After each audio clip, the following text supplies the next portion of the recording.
NCERT Hindi class 6 Malhar text book का ये chapter number है 11। चैप्टर का नाम है चेतक की वीरता। ये एक हिंदी कविता है। जो चेतक था वो महाराणा प्रताप जी का जो घोड़ा था उसके बारे में, यहाँ पे उसका जो वीरता से प्रदर्शन किया था युद्ध में, युद्ध भूमि में, उसके बारे में यहाँ पे जो कवि चेतक की वीरता के कवि हैं श्याम नारायण पांडेय जी ने इस चेतक की वीरता के बारे में यहाँ पे बहुत ही सुंदर भाव से यहाँ पे वर्णना किए हैं। तो इसका एक पंक्ति का आज हम भावार्थ जानेंगे। चेतक की वीरता। तो चेतक जो महाराणा प्रताप जी का जो घोड़ा था उसका नाम था चेतक।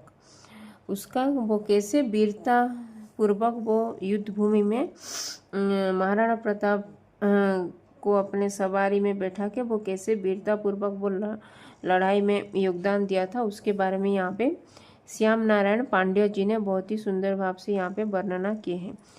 तो भाला गिर गया गिरा निसंग, हय टापो से खन गया अंगा, बेरी समाज रह गया दंग, बेरी समाज रह गया दंग, घोड़े का ऐसा देख रंग। तो निसंग, ये दंग, ये रंग, ये सब जो तुक वाले शब्द हैं।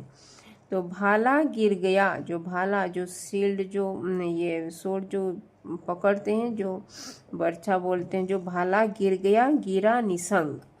तो इस पंक्ति में जो राणा प्रताप के घोड़े जो चेतक था उसकी जो युद्ध भूमि में उसके जो अद्वितीय जो शक्ति उसको प्रदर्शन किया था, उसका शक्ति और तीव्र गति और उसकी जो अद्भुत वीरता का यहाँ पे बहुत ही सुंदर भाव से श्याम नारायण पांडेय जी ने यहाँ पे वर्णना किए हैं। भाला गिर गया गिरा निशंग।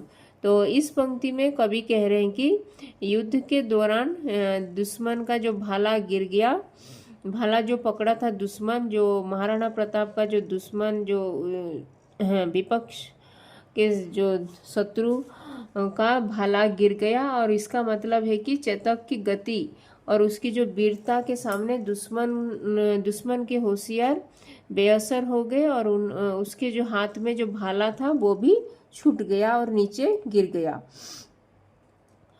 फिर है टापो से खन गया अंगा। तो यहाँ पे चेतक की टापो यानी कि जो घोड़े की जो खुरा होता है, खुरो, उसको बोलते हैं टापो।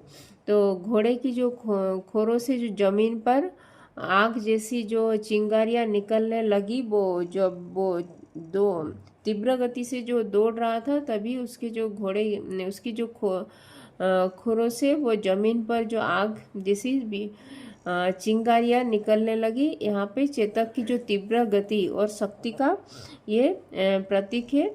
और जो इतनी जबरदस्त था वो उसका जो गति, तो उसकी जो खुरों की जो टापों की टक्कर से जमीन पर आग भी फैल गई थी।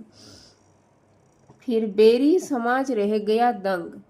तो यहाँ पे कवि कह रहे हैं कि जो दुश्मन की सेना पूरी तरह से हतप्रभ यानी कि विस्मयचकित होकर उसको देख रहे थे, विस्मयचकित हो गए उसके जो दुश्मन की सेना। और ये चेतक की जो अद्वितीय गति, तीव्र गति और शक्ति को देखकर वो दुश्मन की सेना दंग रह गए और उनके पास प्रतिक्रिया करने का भी कोई मौका भी नहीं बचा था उनके पास, दुश्मन की सेना के पास। फिर घोड़े का ऐसा देख रंग। तो यहाँ पे कवि कह रहे हैं कि जो दुश्मन ने जो चेतक की इस अद्वितीय जो और भयानक वीरता को देखा तो तभी सब लोग हैरान होकर उसको देखने में ही रह गए। और चेतक की ताकत, साहस और उसके जो युद्ध कौशल ने दुश्मनों को भी भयभीत कर दिया था। और उसको देखकर वो लोग आश्चर्यचकित होकर उसको ही देखने लगे थे।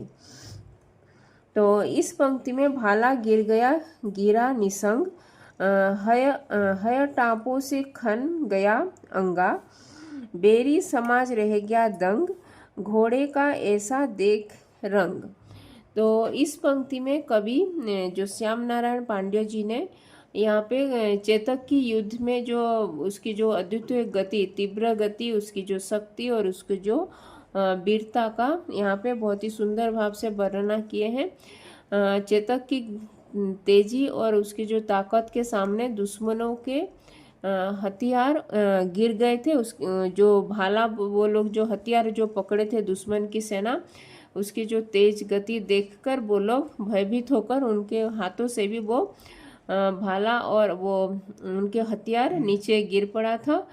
और उसकी टापों यानी कि जो उसकी जो खुरों से जो चिंगारियाँ निकलने लगी थी, जो तीव्र गति से वो दौड़ रहा था, इसीलिए उसके जो टापों जो खुरों से भी जमीन पर घसीट कर वो उसकी जो जमीन में चिंगारियाँ निकलने लगी थी। और दुश्मन की सेना उसकी जो गति, शक्ति और वीरता को देखकर वो सब लोग हतप्रभ यानी कि आश्चर्यचकित सब लोग हो गए थे चेतक की गति और उसकी जो शक्ति और वीरता को देखकर।